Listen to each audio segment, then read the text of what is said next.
I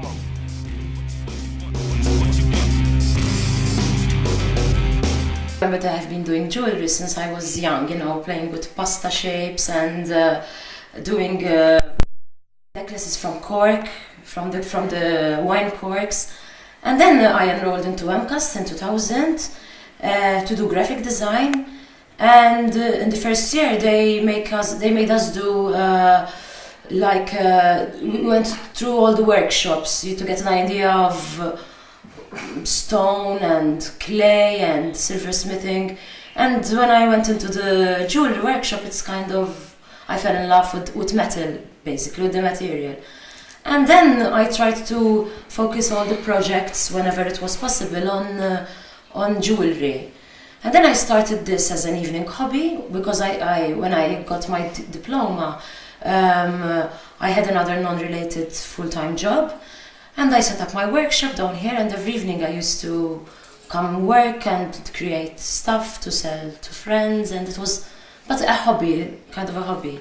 And then after I got my degree in 3D product design, I said, this is what I want. You do not find in Malta, because the supplies are limited. You do find a lot of equipment, but not everything. So I also had to go through the hassle of buying online and spend more on postage and whatever.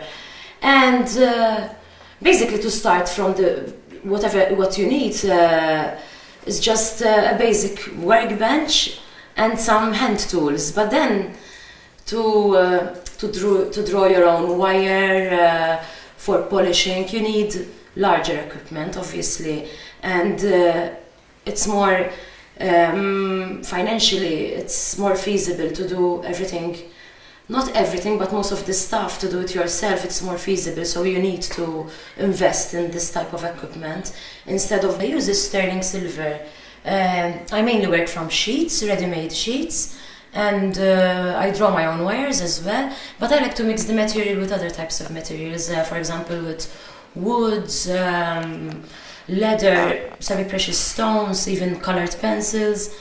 And I try to create different types of things for different types of people. So I do statement pieces, large statement pieces of jewelry. That's the thing that I love most doing.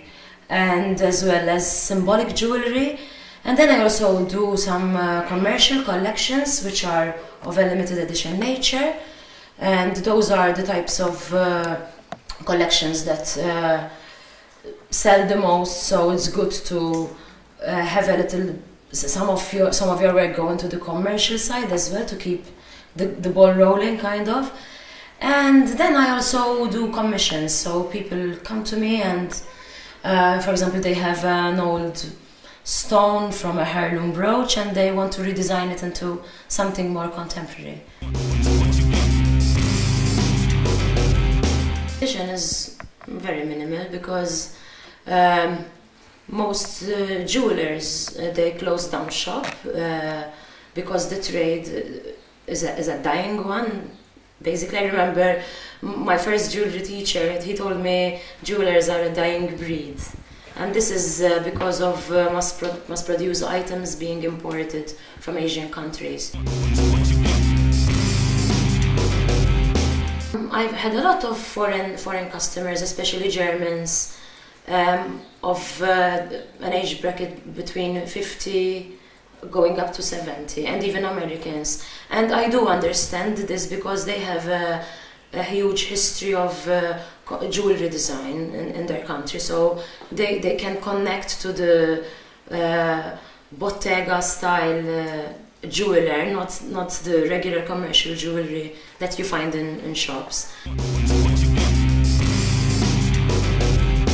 The worst moment is creativity blockages, when you are really grasping for an idea, but you cannot get the idea right, and you have a deadline, so you have to respect that deadline, and that is one of the worst moments. Or when sometimes we tend to get overconfident with work, and things go wrong. For example, in a technique, things break at the last moment when you are assembling the last bit of a piece.